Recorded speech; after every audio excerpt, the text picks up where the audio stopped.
শুধু যাবার আগে বলে ভালো পটলা, তুই দেখিস ভাত, আমি এসে খবর।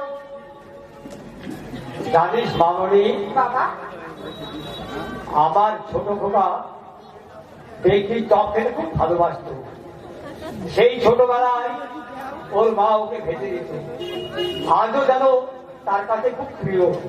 হ্যাঁ বাবা, হ্যাঁ আমি জানি ওর ভালো মন্দ আমি তো সবটাই জানি বাবা। তাই তো সবসময় বলা হচ্ছে না বাবা। আমিও কতদিন দেখতে ভিতরে খাইয়েছি।